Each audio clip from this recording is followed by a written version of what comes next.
नमस्कार, मैं हूं अली मतहर। कल हमने राजधानी पटना के आंगनबाड़ी केंद्रों की बदहाली की तस्वीरें दिखाई थी। इसी कड़ी में आज हम आपको प्रदेश के दूसरे जिलों के आंगनबाड़ी केंद्रों का हाल बताएंगे, जिसके बाद आप भी ये आसानी से समझ जाएंगे कि जच्चा बच्चा के कुपोषण को दूर करने के लिए जो पोषाहार कार्यक्रम आंगनबाड़ी केंद्रों में चलाया जा रहा है, उसका पैसा कहां जा रहा है। इस मुद्दे पर सरकार को हमारे सवालों को सुनना तो पड़ेगा।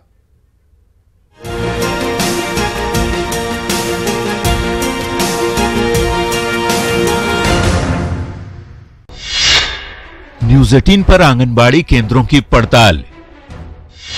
रियलिटी चेक में हैरान करने वाली तस्वीरें। बच्चों की शिक्षा पोषण नहीं, लूट का केंद्र। बिहार में बदहाल शिक्षा की तस्वीर किसी से छिपी नहीं।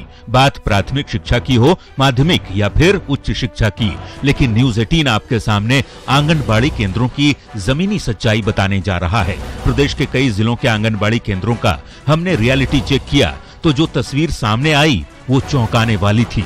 सबसे पहले बात पूर्णिया की। तस्वीरें पूर्णिया पूर्व प्रखंड के मरंगा गांव की है, जहां के आंगनबाड़ी केंद्र पर न्यूज 18 की टीम दोपहर 12 बजे पहुंची। संचालिका ने बताया कि ठंड के चलते दिन के 12 बजे से 2 बजे तक 2 घंटे ही सेंटर चलता है। यहां नामांकित 34 बच्चों में से 12 ही केंद्र में उपस्थित नजर आए। पोषाहार मेन्यू के मुताबिक इस दिन जो भोजन बनना था उस पर काम भी शुरू नहीं हुआ था। मुंगेर की तस्वीर भी कुछ ऐसी ही है। सदर प्रखंड के गुलजार पोखर आंगनबाड़ी केंद्र संख्या 26 पर जब हमारी टीम पहुंची तो बच्चों की संख्या तो ठीक पाई गई। मेन्यू के मुताबिक खाना भी बन रहा था, लेकिन बीते 3 दिनों से अटेंडेंस रजिस्टर में बच्चों की हाजिरी नहीं बनी थी। समझना मुश्किल नहीं कि उपस्थिति के नाम पर गड़बड़ झाला हो रहा है। वो तो थोड़ा सा मतलब सहायता नहीं रहने के कारण बिजी हो गए थे। बच्चे लोग काफी था तो इसलिए के थोड़ा सा भूल गए थे। गया के आंगनबाड़ी केंद्रों की व्यवस्था कैसी है ये भी देख लीजिए।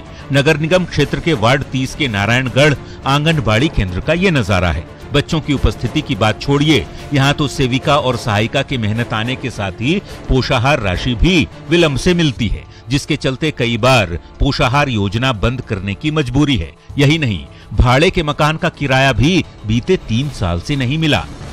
नहीं, पेमेंट के लिए तो सबसे ज्यादा प्रॉब्लम है। 4 महीना 6 महीना हाँ, इसके लिए बहुत ज्यादा है। रेंट भी हम लोग को नहीं मिलता है समय। 3 साल हो गया, रेंट का पैसा नहीं मिला है अभी तक हम लोग का। बात मुजफ्फरपुर की करें तो यहाँ आंगनबाड़ी केंद्रों में बच्चों की संख्या अधिक दिखाकर पोषाहार मद की राशि का बंदरबांट किया जा रहा है। हमने शहर से सटे मुशहरी प्रखंड के रोहुआ स्थित आंगनबाड़ी केंद्र संख्या 126 का रियलिटी चेक किया। यहाँ बच्चों की संख्या 19 है, लेकिन पिछले कुछ दिनों से रजिस्टर पर बच्चों की संख्या 30 दिखाई जा रही थी। आप दिखाएंगे किस प्रकार ये 30 जनवरी तक की उपस्थिति बच्चों की बनाई गई है और ये कुल संख्या 30 दिखाई गई है। यानी कल 30 बच्चे आए थे। कल 30 बच्चे थे? हाँ, 30 बच्चे थे। अटेंडेंस तो आज पहली है, इस कारण बच्चे का नामांकित हम चढ़ा ही रहे थे। जाहिर है, देश के लाखों कुपोषित बच्चों को स्वस्थ बनाने के लिए केंद्र और राज्य की सरकारें अरबों की राशि खर्च कर रही है, लेकिन बिहार के आंगनबाड़ी केंद्र सरकार के दावों पर ही प्रश्न चिन्ह लगा रहे हैं। ऐसी लूट खसोट की व्यवस्था से न तो कुपोषण दूर होगा और न ही बच्चे साक्षर बन पाएंगे। न्यूज 18 के लिए पूर्णिया से राजेंद्र पाठक, गया से अरुण चौरसिया, मुंगेर से अरुण और मुजफ्फरपुर से प्रवीण ठाकुर के साथ पटना से रजनीश की रिपोर्ट।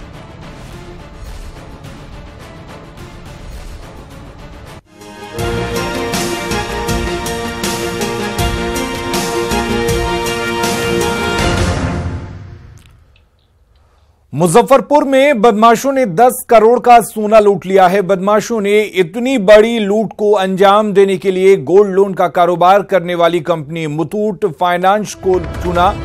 ये दफ्तर भगवानपुर इलाके में स्थित है। कंपनी के कर्मचारियों के मुताबिक करीब लुटेरे 10 करोड़ से ज्यादा की कीमत का सोना लूट कर ले गए। कर्मचारियों ने बताया कि सुबह 10 बजते ही बदमाश गोल्ड लोन के बहाने दफ्तर में घुसे और सभी कर्मचारियों को बंधक बनाकर एक कमरे में बंद कर दिया। इसके बाद बदमाश 5 बैग में सोना भरकर फरार हो गए। इतनी बड़ी वारदात के बाद पुलिस महकमे में हड़कंप मच गया है। अपराधियों को पकड़ने के लिए पुलिस ने शहर में नाकेबंदी कर सर्च ऑपरेशन शुरू कर दिया है।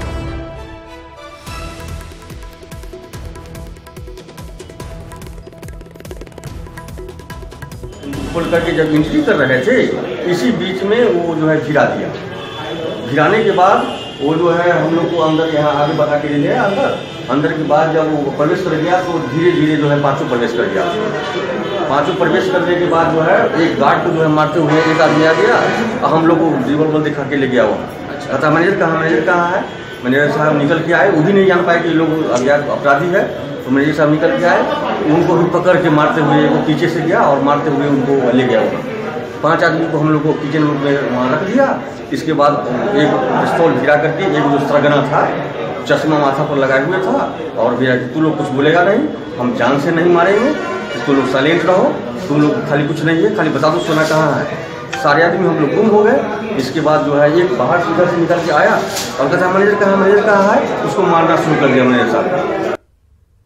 मुजफ्फरपुर के मुथूट फाइनेंस का यह कार्यालय आप देख सकते हैं कि यह मुथूट फाइनेंस का कार्यालय, यह डोर की एंट्री है, यहीं से अपराधी प्रवेश किए थे और गार्ड पर जो गार्ड तैनात थे गेट के ऊपर, सबसे पहले उन्होंने उसको टारगेट किया और गार्ड के साथ मारपीट की। यहाँ क्या एंट्री किया है उन लोगों ने, कुछ कैसे आया? एंट्री किया है, एक आदमी एंट्री किया है, हमसे मारपीट करके चाबी छीन के गेट खोल के बाकी अपनी हथियारबंद साथियों को अंदर ले आया। अच्छा। और फिर मुझे मारपीट कर घसीटते हुए ले गए अंदर फिर और कमरे में बंद कर दिया और लूट कर चले गए। कमरे में बंद कर दिया और लूट कर चला गया। सहयोगी से कहेंगे कि वो जरा दिखाएंगे, यही रास्ते हैं, इन्हीं रास्तों से वो प्रवेश करके और ये मुथूट फाइनेंस में कार्यालय के अंदर दाखिल हुआ और दाखिल होने के बाद ये अपराधी यहाँ आए। सबसे पहले आप देख सकते हैं कि ये ब्रांच मैनेजर का चैम्बर है और ब्रांच मैनेजर के चैम्बर में आकर उन लोगों ने सबसे पहले ब्रांच मैनेजर को पीट कर घायल कर दिया, उन्हें ओवर पावर कर दिया और ये चेयर है, वहाँ खून के छींटे साफ साफ पड़े हैं, आप देख सकते हैं खून के छींटे पड़े हैं। बंदूक की बट से उन्होंने मारा है ब्रांच मैनेजर को और उसके बाद उनकी पिटाई की और उसके बाद कार्यालय के अंदर दाखिल हुए धीरे धीरे और बैंक में आकर उन्होंने यहाँ से 10 बैग सोने को लूट लिया है। सारे कर्मियों को पहले ओवर पावर कर लिया, बंदूक की नोक पर उनके मोबाइल छीन लिए, कमरे में बंद कर दिया और 10 करोड़ की लूट उन लोगों ने यहाँ से कर ली है। 2 लाख नकद भी यहाँ से लूटे हैं। उसके बाद सूचना मिलने पर पुलिस यहाँ पहुंची है और आप देख सकते हैं कि सिटी एसपी और हमारे साथ सुधीर जुड़े हुए हैं इस खबर पर ज्यादा जानकारी लेते हैं। सुधीर, आपसे जानना चाहेंगे, इतनी बड़ी लूट लेकिन अभी तक पुलिस के हाथ क्या कुछ लगा है? अभी तक रिकवरी को लेकर आप किसी कार्रवाई लेकर तो तमाम चीजें अभी योजना में है। जैसा कि पुलिस ने बताया है कि जिले की सीमा को सील कर दिया गया है, सभी थानों के पुलिस को सड़क पर उतार दिया गया है, गहन वाहन चेकिंग चल रही है और संभावित स्थानों पर छापेमारी भी चल रही है। चूंकि सीसीटीवी में उन लोगों की पहचान की बात पुलिस ने कही है, दावा भी किया है। इसके साथ ही पुलिस ने यह भी कहा है कि अन्य राज्यों या फिर देश के भीतर मुथूट फाइनेंस या फिर और जगह से कहीं गोल्ड की चोरी या फिर लूट जैसी घटनाएं हुई है तो उन घटनाओं की मोडस ऑपरेंडी का भी अध्ययन किया जा रहा है और इन अपराधियों से मिलान की बात कही जा रही है। लेकिन ये तमाम दावे अभी तक सैद्धांतिक है, व्यवहार के तौर पर अभी तक कुछ सामने नहीं आया है और घटना की गंभीरता को देखते हुए सीनियर एसपी तुपाइया पहुंचे, उन्होंने छानबीन की। उसके बाद फिर आईजी सुनील कुमार खुद मौके पर पहुंचे, वहाँ भी उन्होंने भी वहाँ जाकर पूरे मामले का जायजा लिया है और एक बात लोगों में काफी डर लग गया है, क्योंकि जिन लोगों ने अपना गोल्ड गिरवी रख के और लोन लिया था वे लोग भी धीरे धीरे वहाँ पहुंचने लगे। उन लोगों के मन में भी असुरक्षा की भावना फैलने लगी कि कहीं उनके गोल्ड लूट लिए गए। चलिए सुधीर, बहुत बहुत शुक्रिया आपका तमाम जानकारी देने के लिए। और इधर पटना के फ्रेजर रोड स्थित बड़े सेंट्रल मॉल में 70 लाख की चोरी मामले में पुलिस ने मॉल के कैश बॉक्स के 7 गार्ड को गिरफ्तार किया। पुलिस के मुताबिक गार्ड विकास ने ही चोरी की वारदात को अंजाम दिया था। विकास मुजफ्फरपुर के औराई का रहने वाला है और पटना में गोरिया टोली में रहता है। पुलिस ने उसके पास से 50 लाख कैश बरामद कर लिया है, जबकि 18 लाख कैश बरामद करने के लिए पुलिस औराई गई हुई है। भीषण चोरी की वारदात सीसीटीवी में कैद हो गई थी। सीसीटीवी फुटेज से मिली तस्वीर के बाद पुलिस ने स्केच बनवाया था और उस स्केच के आधार पर ही विकास की पहचान हुई।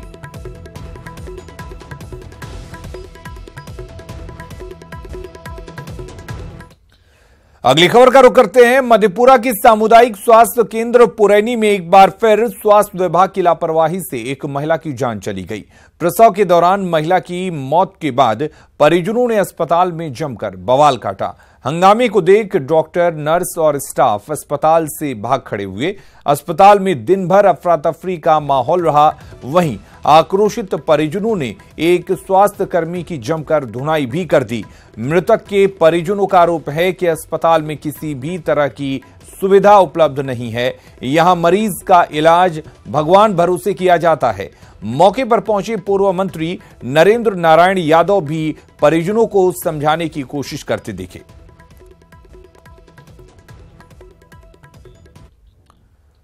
और बेगूसराय में एक बार फिर महादलितों ने पटवन करने गए किसानों के साथ जमकर मारपीट की, जिसमें 2 किसान गंभीर रूप से घायल हो गए। घटना नीमा चांदपुरा थाना क्षेत्र के बंदवार की है। दरअसल करीब 1 महीने पहले महादलितों ने किसानों के 50 एकड़ जमीन पर जबरन कब्जा कर झोपड़ियां खड़ी कर दी थी, जिसके बाद कई बार प्रशासन के द्वारा मुक्त कराने की कोशिश की गई, लेकिन महादलितों ने प्रशासन से भी मारपीट कर उसे भगा दिया था। मंगलवार को प्रशासन के द्वारा जमीन को काफी कोशिशों के बाद अतिक्रमण मुक्त कराया गया। आज सुबह जब किसान पटवन करने और अपनी फसल को निकालने के लिए उस जगह पर पहुंचे तो अतिक्रमणकारियों ने एक बार फिर सैकड़ों की संख्या में जुटकर किसानों पर हमला बोल दिया।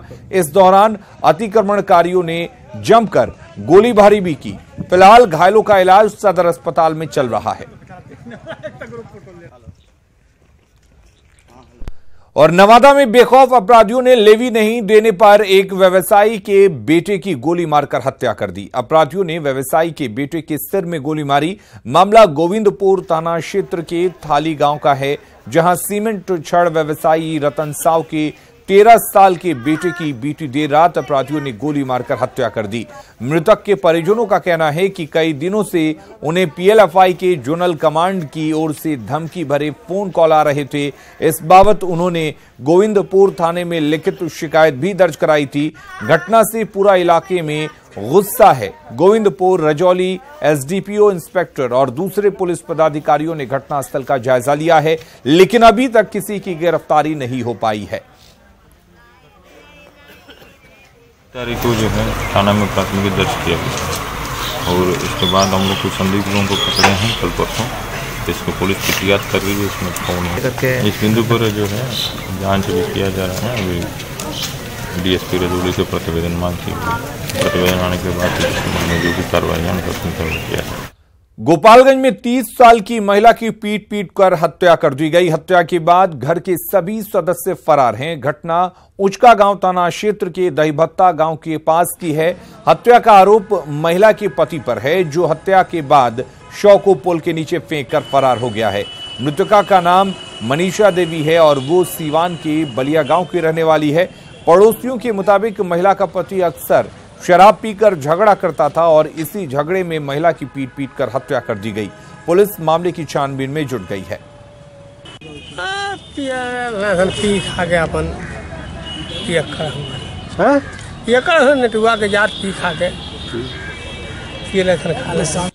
मुजफ्फरपुर के कांटी में 2 युवकों की गोली मारकर हुई हत्या का पुलिस ने खुलासा कर दिया है। पुलिस ने एक आरोपी को गिरफ्तार किया है और एक अन्य युवक से भी पूछताछ कर रही है। गिरफ्तार सुधाकर की निशानदेही पर पुलिस ने मृतकों की बाइक, कपड़े, एक आरोपी की बाइक और एक अपराधी का कड़ा बरामद किया है। 29 जनवरी 2019 को कांटी के मधुवन गांव में 2 युवक अविनाश और सोनू उर्फ अंकित की गोली मारकर हत्या कर दी गई थी।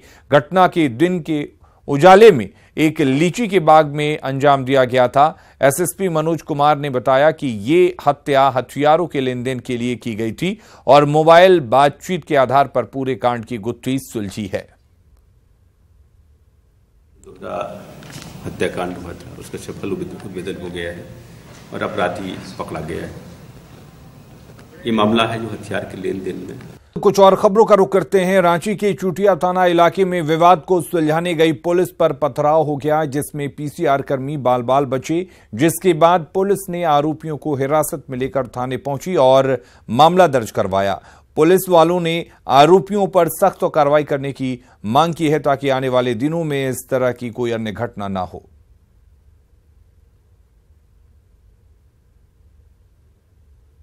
कृष्णापुरी रोड नंबर 4 में ना राजेंद्र प्रजापति कंप्लेन की कि मेरे घर में आकर गाली अगल बगल वाला गाली गलौज करता है। तो हम लोग गए कि समझा बुझा देंगे, तो समझा बुझा कर हम लोग आ रहे थे। तो बीच में उसका जो बगल वाला है घर वाला वो आया और फिर उसका वाइफ को गाली गलौज करने लगा। तो फिर हम लोग दोबारा गए कि समझा देंगे। जैसे वहाँ पहुँचे तो ऊपर से रोड़ाबाजी करने लगा छत पर से।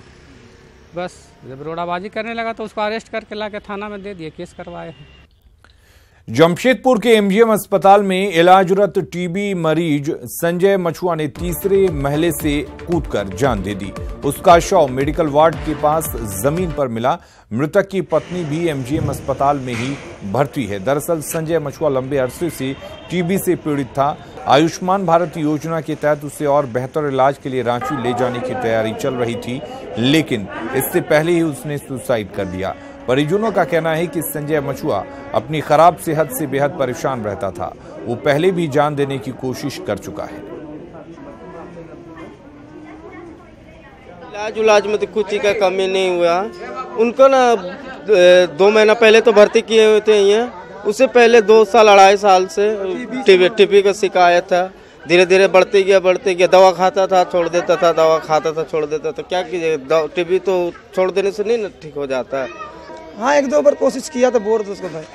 उसके बाद देखा रात को हम लोग ऐसे सुने तो हम लोग सब कोई चले हैं हॉस्पिटल, देखे भाई क्या बात है। तो वही बोल रहा कि सबको सुनने के बाद ऐसे किया। लातेहार के हेरहंज में सीआरपीएफ कैंप में तैनात एक जवान ने गोली मारकर आत्महत्या कर ली। बताया जा रहा है कि उक्त जवान थोड़ी देर पहले ही ड्यूटी से अपने कमरे में गया था और उसके बाद उसने अपनी बंदूक से खुद को गोली मार ली। आनन फानन में उसे बालूमाथ सामुदायिक स्वास्थ्य केंद्र ले जाया गया, जहां उसकी मौत हो गई। जानकारी के अनुसार जवान कुछ दिनों से डिप्रेशन में था।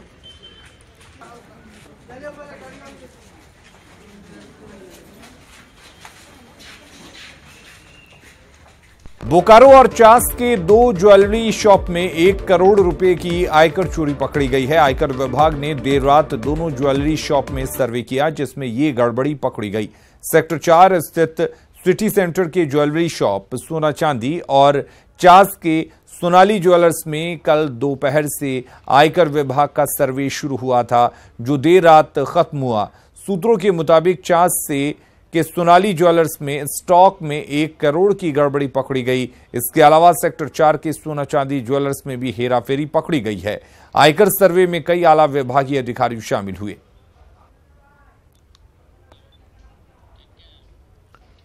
देवघर में मंगलवार को एक युवक को गोली मारकर घायल कर दिया गया है। वारदात को लेकर शहर